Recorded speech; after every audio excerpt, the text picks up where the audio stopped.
For today's video mga kaligalig, at so yun na nga mapapansin ninyo na nagliligalig kami dyan sa daan. Hindi, joke lang.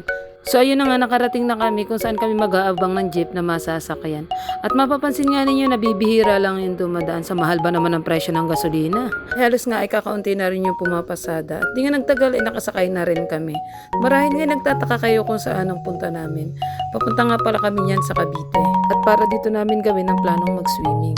At so yun mga kaligalig, at di rin nagtagal, nakarating na rin kami dito sa bahay ng pinsan ko. At ayun nga, makikita nyo mga gising pa sila. Inantay pa talaga kami. Fast forward na nga tayo dyan mga kaligalig. At ayun na nga, ang sabi nga agap ay bayan bagat tinanghali na. Ay, awan ko sa mga ito. Ay bayan bagat, yan si Carla ay paspasan din pagbibideo. At sabi nga daw niya ay magbablog din siya. Suportahan nga pala ninyo ang kanyang page. At ang pangalan daw ng kanyang page ay Katigang. Sabi ko naman ay hala, sige nang palagi kang tigang.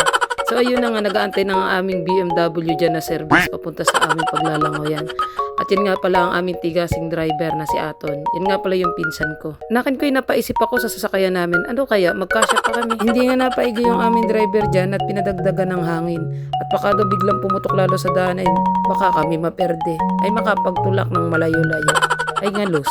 Habang binabaybay nga namin yung daan diyan papunta doon sa aming paglalangoyan, ay ayun na nga, at meron akong napansin na hindi ka nais-nais ang pwesto. Aba, Carly, okay ka lang baga diyan?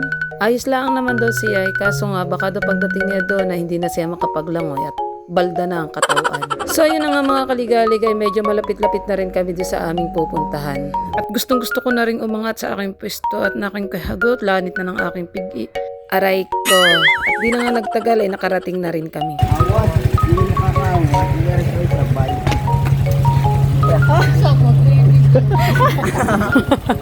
Hirap na, hirap. Dali.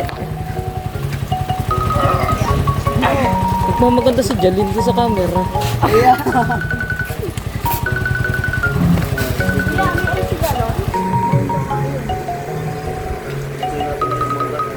So ayun mga kaligalig, at ngayon nga nagpahinga nga muna kami dyan ng kahit kaunting oras lang, at totoong mga lost din sa biyahe. By di na nga at nagsulat na rin ako ng mga pangalan namin. At mapapansin nga ninyo dyan mga kaligalig, nakakaunti lang kami. Bali ho ganito ho yung nangyari na dalawa hong hapit ang ginawa po ng pinsan ko. Kasi po hindi kakayanin ng isang hapit lang, medyo may kadamihan din naman kami. So ayun, balik na nga tayo mga kaligalig, at narito na nga kami doon sa cottage na aming kinuha. Medyo may kalakihan na rin siya at hindi naman lugi yung ibinayad.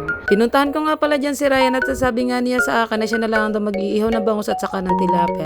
Ay nakisawsaw na rin ako at sabi ko ako na lang magtutuhog-tuhog ng mga hotdog at para mamaya iihaw na lang namin. At pagdating ko nga sa cottage, sabi nga nila ay sila na lang daw ang gagawa. Aba, ay hindi ko napigilan at pabor din lang naman sa akin.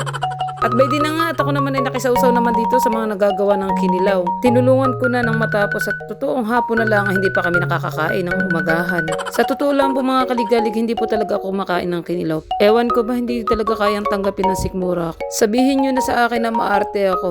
Wala tayong magagawa hindi ko kayang kainin ay. Hindi ko na nga dyan na nga videohan ang pag-iihaw ng bangus at saka tilapia, pati na rin yung hotdog. At narito na nga tayo sa exciting part. Tara, samahan nyo kami kumain mga kaligalig.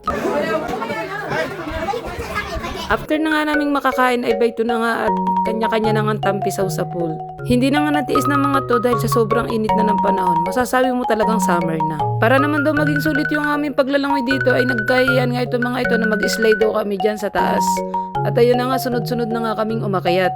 Kaya tara mga kaligalig, samahan nyo kami. I'm walking down this road of mine, this road that I call home, so am I wrong? For thinking that we could be something for real. Now am I wrong? For trying to reach the things that I can't see. But that's just how I feel. That's just how I feel. That's just how I feel. Trying to reach the things that I can't see.